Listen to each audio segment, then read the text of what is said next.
بزرگان دین فرماتے ہیں اگر زندگی پرسکون گزارنی ہے، بلکہ ایک حدیث کا خلاصہ بھی یہ ہے کہ نعمتوں میں اپنے سے پیچھے والوں کو دیکھو اور نیکیوں میں اپنے سے آگے والے کو دیکھو۔ یار کبھی لینڈ کروزر قریب سے گزری تو دل بیٹھ گیا میرے پاس کیوں نہیں ہے؟ تہجد گزرا تو دل میں خیال کیوں نہیں آیا کہ یار یہ روز تہجد پڑھتا ہے، میں نہیں پڑھتا؟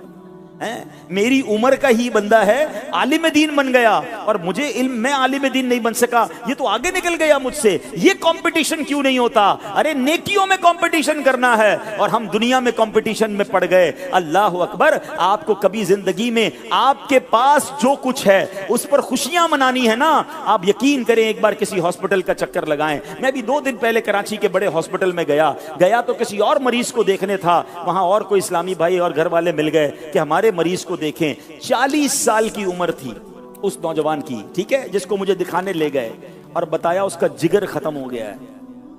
ڈاکٹر کہتے جگر ٹرانسپلانٹ کرنا پڑے گا، 80 لاکھ روپے کا خرچہ انہوں نے مجھے بتایا۔ میری آنکھوں میں آنسو آ گئے کہ میرا جگر ٹھیک ہے، میں نے اس پر کب شکر ادا کیا یار۔ اتنے سارے قاری صاحبان بیٹھے، ہمیں تو کسی کو پتہ بھی نہیں ہوگا کہ جگر بھی خراب ہوتا ہے، ہمارے گردے کام کر رہے ہیں، ہم جو کھاتے وہ آسانی سے پاس آؤٹ کر دیتے۔ کبھی سوچا جس کا پیشاب بند ہو جائے، کبھی سوچا جس کو جناب کھانا پینا ہضم نہ ہوتا ہو، کبھی ڈائلیسس کے مریض سے ملاقات ہوئی ہے آپ کی؟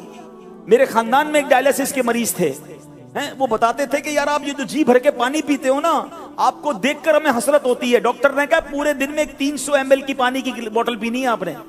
کہتے ایک ایک گھونٹ کر کے پانی پی رہا ہوں۔ ہمارے گردے کام کر رہے ہیں، ہم نے کب شکر ادا کیا؟ یقین کریں اگر آپ کو جو رب نے دیا ہے اس پر شکر ادا کرنا ہے نا، اور اس پر انجوائے کرنا ہے، موج میں رہو، کیونکہ اللہ نے مجھے کروڑوں سے اچھا بنایا۔ حضرت ابو الحسن علی بن احمد بن حسین یزدی شافعی رحمت اللہ تعالی علیہ کے بارے میں ابو سعید سمعانی فرماتے ہیں کہ آپ رحمت اللہ تعالی علیہ بڑے عالم، فاضل، اچھی سیرت کے مالک، خوددار اور سخی تھے، کثرت سے روزے رکھتے تھے، عبادت کیا کرتے تھے، حسن اخلاق کے پیکر، ہمیشہ خندہ پیشانی سے ملنے والے اور عاجزی کرنے والے تھے، قناعت اور دوسروں سے بے نیازی کا عالم یہ تھا۔ ذرا سنیے گا کہ آپ اور آپ کے بھائی کے پاس صرف ایک امامہ اور ایک قمیص تھی، اب ایک بھائی امامہ اور قمیص پہن کر باہر جاتے تو دوسرے بھائی گھر میں رہتے تھے۔ اللہ اکبر، کیونکہ باری باری وہ یہ لباس بدلتے تھے۔ ہے کوئی ہمارے پاس ایسا کہ جس کے پاس ایک امامہ اور ایک ہی قمیص ہو، پہن کر آیا، اب جب تک وہ دھلے گی نہیں دوبارہ چینج نہیں ہوگا؟ اتنا شکوہ، ایسی، اس کے باوجود کسی سے مانگتے نہیں تھے۔ اے میرے پیارے اسلامی بھائیوں، ایک بڑی کمال کی دعا، سرکار دو عالم علیہ السلام کی دعا ہم میں سے کئیوں کو یاد ہوگی۔ کیا پیاری دعا ہے، نبی پاک فرمایا کرتے اللہم انی اسألک الہدی والتقی والعفاف والغنی۔ کیا ترجمہ ہے اس کا؟ اے اللہ میں تجھ سے ہدایت، پرہیزگاری، پاک دامنی اور غنا کا سوال کرتا ہوں۔ What is the meaning of غنا؟ کیا ہے اس میں؟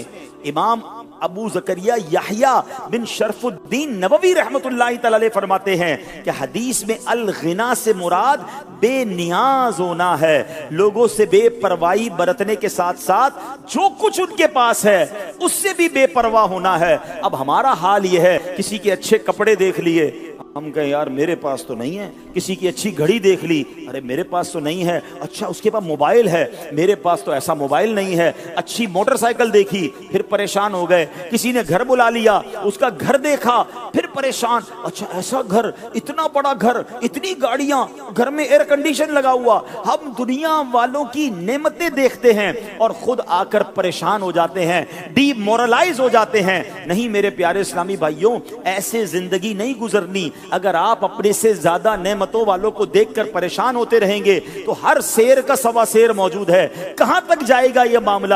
ہمارے پاس جو ہے ہم اس پر بھی خوش نہیں ہو رہے۔ میں آپ کو ایک فرضی، ایک سمجھے سچویشن سمجھاتا ہوں، بہت ساروں کی انشاءاللہ امید ہے تسلی ہو جائے گی۔ اب مثال کے طور پہ ایک شخص تھا، چلیں قاری صاحب کو مثال کے طور پہ پیش کرتے ہیں۔ ایک قاری صاحب تھے، وہ روزانہ مدرسے پیدل جاتے تھے، 1 گھنٹہ لگتا تھا مدرسے پیدل جاتے جاتے، اور بڑی گرمی لگتی تھی، پسینہ نکلتا تھا۔ کہتے اللہ کرے تھوڑے پیسے جمع ہو جائیں، سائیکل مل جائے۔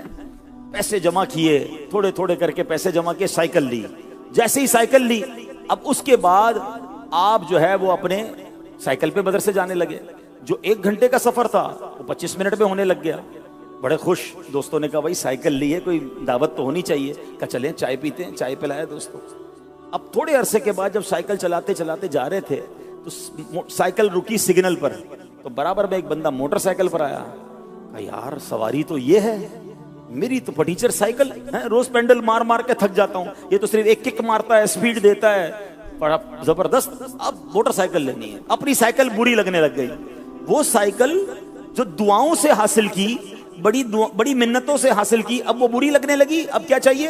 Motor cycle. اب کمیٹی ڈالی, تھوڑے تھوڑے پیسے جمع کیے, کچھ ادھار بھی لیے, گھر کی کوئی چیز بھی بیچی, اور آخرکار موٹر سائیکل لے لی. جیسے ہی موٹر سائیکل لی بہت خوش, بچوں کو بھی بٹھایا, گھمانا پھرانا شروع. دوستوں نے کہا بھائی موٹر سائیکل مل گئی, مٹھائی تو کھلاؤ. ہاں ہاں مٹھائی بھی کھلاؤں گا. روز موٹر سائیکل پہ جا رہے ہیں آ رہے ہیں, بہت مزے. تھوڑے دنوں بعد بارش پڑ رہی تھی, موٹر سائیکل رکی جناب سگنل پر, برابر میں آ کے رکی ایک گاڑی. کہا یار یہ کیسی سواری ہے, روز کپڑے گندے ہو رہے ہیں, بارش میں بھیگتا ہوا جا رہا ہوں, یہ دیکھو گاڑی والے کتنے مزے میں ہیں, اصل سواری تو گاڑی ہے. جیسے ہی یہ دیکھا موٹر سائیکل بری لگنے لگ گئی. حالانکہ یہ اپنی موٹر سائیکل جو دعاؤں سے لی, پیسے جمع کر کر کے لی, اب لینی ہے گاڑی. اب بیوی سے بھائی لڑائی ہو رہی ہے, ماں باپ سے ریکویسٹ ہو رہی ہے, زیور بیچے جا رہے ہیں, قرضہ لیا جا رہا ہے, کسی طرح ایک چھوٹی موٹی گاڑی لے لی. اب جب گاڑی لی پھر تو پورے محلے میں شور مچ گیا, قاری صاحب نے گاڑی لے لی. اچھا جناب گاڑی لے لی. اب گاڑی بیچارے کے پاس تھوڑے پیسے تھے, ایف ایکس لی ہوگی, مہران لی ہوگی. وہ گاڑی میں جب نکلا تو پورے محلے نے بھائی خوشیاں منائی, وہ بھی بڑے خوش, دعوت بھی کی. تھوڑے عرصے تک تو بہت مزہ آیا. اب جب مہران سگنل پر رکی تو برابر میں آ کے جو نا ٹویوٹا کرولا آ کے رکی, ایئر کنڈیشن والی ہے. وہ کہتا ہے میں تو شیشے ہینڈل سے بند کرتا ہوں, یہ تو بٹن دبا کر شیشہ اوپر کر رہا ہے. میں گرمی میں جا رہا ہوں, یہ اے سی میں جا رہا ہے. یہ بیکار گاڑی ہے, گاڑی تو وہ ہونی چاہیے. کچھ سمجھ آ رہا ہے واٹ آئی وانٹ ٹو سے؟ دوسروں کی نعمت دیکھ کر اپنی نعمت بری لگنے لگی. مجھے بتاؤ خوشی کب بناؤ گے؟ جو اللہ نے آپ کو دیا اس پر انجوائے کب کرو گے؟ نہ گھر اچھا لگ رہا ہے, نہ فرنیچر اچھا لگ رہا ہے, نہ سواری اچھی لگ رہی ہے, نہ بچے اچھے لگ رہے ہیں. ہر چیز بری لگ رہی ہے کیونکہ دوسروں کی دیکھ کر آ گیا ہوں.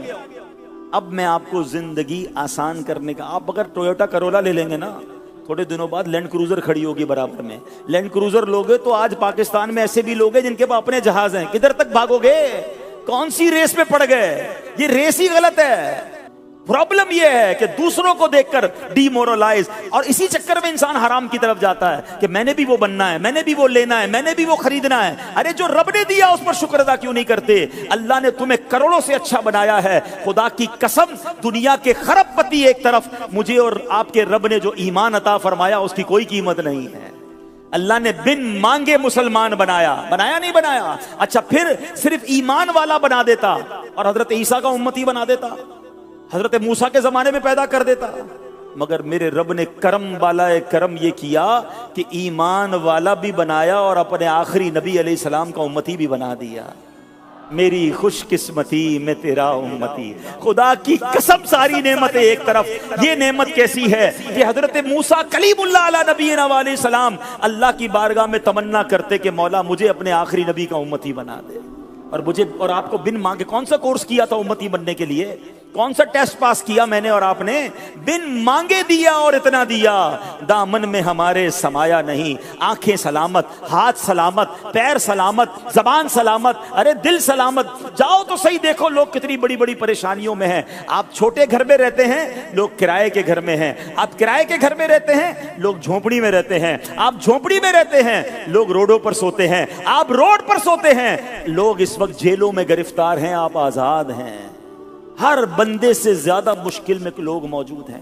خدا کی قسم جو اس وقت فیضان مدینہ میں مجھے سن رہے ہیں, بلکہ مجھے جو سوشل میڈیا پر یا دنیا میں کہیں سنا جا رہا ہے, میں آپ سب کو یہ دعویٰ کر رہا ہوں, چیلنج دیتا ہوں, جیسی آپ نے لائف گزار رہے ہیں نا, جیسی آپ لائف گزار رہے ہیں, کروڑوں لوگ اس لائف گزارنے کا خواب دیکھ رہے ہیں. اللہ نے ہمیں اور آپ کو عطا فرمایا. شکوے, شکایات, ڈی مورلائز, آلویز انسان نے سر پر طاری کر دیا, میں پیچھے رہ گیا, میں قرآن کی تعلیم کرتے کرتے کب آگے بڑھوں گا, میں دیندار بن گیا, میں پیچھے رہ گیا. ارے یہ تعلیمات نہیں ہے اسلام کی. ہم دنیا میں مسافر کی حیثیت سے آئے ہیں. اگر اللہ نے دنیا میں تھوڑا دیا راضی رہو. سنو حدیث پاک, ایمان تازہ ہو جائے گا. سرکار دو عالم علیہ السلام فرماتے ہیں, جس کا مضمون ہے جو اللہ کے تھوڑے دیے پر راضی ہو جائے, اللہ بھی اس کے تھوڑے عمل پر راضی ہو جاتا ہے. اللہ اکبر. یقین کرو یہ سودا مہنگا نہیں ہے. دنیا میں تھوڑا ملے اور رب میرے ٹوٹے پھوٹے اعمال پر راضی ہو کر مجھے جنت میں داخل کر دے, یہ سودا مہنگا نہیں. دنیا میں بہت ملے اور قیامت کے دن بہت سارا عمل مانگ لیا تو کیسے جواب دوں گا؟ زیادہ جس کو ملا اس کو ڈرنا چاہیے, وہ کدھر سے لائے گا اعمال. اگر غربت ہے, تھوڑا ہے, اور بندہ اللہ کے اس دیے پر راضی رہنا شرط ہے. مسئلہ راضی بھی تو نہیں رہتے نا, تھوڑا بھی ہے, شکوے بھی ہیں. راضی رہیں, اللہ کی رضا پر راضی رہیں اور خودداری کے ساتھ زندگی گزاریں. اللہ اکبر. ایک مرتبہ حاتم طائی, اب ذرا سنیے, جو سخاوت میں بڑا مشہور ہے نا, اس نے ایک بار بڑے زبردست دعوت کی. اس سے کسی نے پوچھا, تم نے اپنے سے زیادہ کسی بلند ہمت آدمی کو دیکھا ہے؟ تم اتنے پیسے خرچ کرتے ہو, لوگوں کو بانٹتے ہو, تم سے زیادہ بلند ہمت کون ہے؟ کہتا ہے ہاں, میں اپنا واقعہ سناتا ہوں. میں نے ایک بار عرب کے بڑے امیروں کی دعوت کی, 40 اونٹ قربان کیے. اچانک دعوت تیاری ہو رہی تھی تو میں ذرا جنگل کی طرف گیا تو دیکھا ایک لکڑہارا جو ہے وہ لکڑیاں کاٹ رہا تھا. تو میں نے اس لکڑہارے سے کہا, آج حاتم طائی نے دعوت کی ہے, تم نہیں گئے اس کی دعوت میں؟ خود حاتم طائی اس لکڑہارے سے پوچھ رہا ہے جو لکڑیاں جنگل میں کاٹ رہا. قریبی دعوت ہو رہی ہے, 40 اونٹ پک رہے ہیں, دیگیں چڑھی ہوئی ہیں. ادھر تو جس کو دعوت نہ وہ پہنچ جاتا ہے, دعوت میں نہ بلائیں تو موڈ آف ہو جاتا ہے کہ یار سب کو بلایا, ہمیں نہیں بلایا. یعنی دوسروں کی دعوت پر نظر ہے, دوسروں کی شادی پر نظر ہے, دوسروں کی تقریبات پر ہماری کیوں نظر ہے کہ وہ اس نے ہمیں کیوں نہیں بلایا, اتنا بڑا پروگرام کیا ہمیں نہیں بلایا. نہیں میرے پیارے اسلامی بھائیو, سنیے, وہ لکڑہارے سے خود حاتم طائی پوچھتا ہے, تم حاتم طائی کی دعوت میں نہیں گئے؟ اتنی بڑی دعوت ہے. تو اس نے کہا, جو شخص اپنی محنت سے روٹی کھاتا ہے وہ حاتم طائی کا احسان نہیں اٹھاتا ہے. کیا کمال کا جملہ ہے. حاتم طائی کو ہی جواب دے رہا ہے کہ جو بندہ اپنی محنت سے روٹی کماتا ہے وہ حاتم طائی کا احسان نہیں اٹھاتا. خود حاتم طائی کہتا ہے, اپنے سے بڑھ کر اگر میں نے کسی ہمت والے کو دیکھا ہے تو وہ لکڑہارے کو دیکھا. ایسی خودداری, ایسا جذبہ.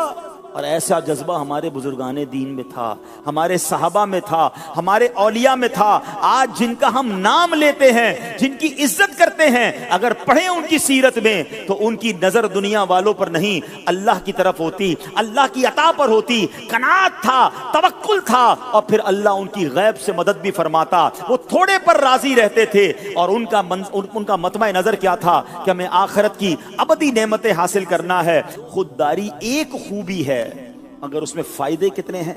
خودداری ہمیں سوال کرنے سے بچاتی ہے, خودداری ہماری عزت بڑھاتی ہے, خودداری دوسروں کی محتاجی سے بچاتی ہے, خودداری ہمارا حوصلہ بڑھاتی ہے, خودداری بھیک جیسی عادت پڑھنے سے بچاتی ہے.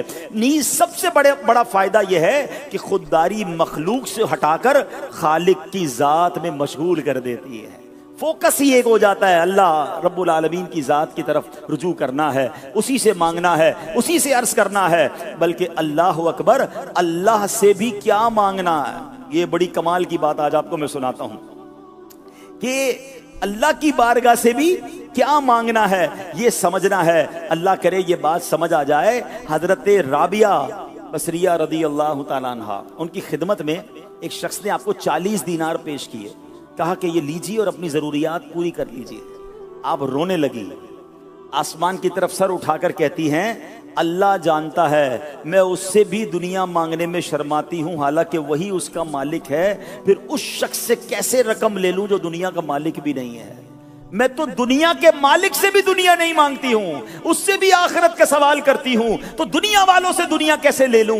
اللہ اکبر. یعنی یہ بھی سکھایا بزرگوں نے کہ رب سے صرف دنیا مانگتے رہنا. اے اللہ نوکری بڑھ جائے, پیسے بڑھ جائیں, کاروبار میں ترقی ہو جائے, ٹھیک ہے دنیا مانگ سکتے ہیں, مگر مزہ یہ ہے کہ رب سے آخرت کی بہتری کا سوال زیادہ ہو. آپ نبی پاک کی دعائیں اٹھا کر دیکھیں, اللہ کے حبیب علیہ الصلوۃ والسلام نے جب بھی دنیا کا کوئی سوال کیا اس کے ساتھ آخرت کی بات کی اور وہ زیادہ کی. بڑی مشہور دعا ہے, ربنا آتنا فی الدنیا حسنہ, آگے کیا ہے, وفی الآخرۃ حسنہ, اور آگے کیا ہے,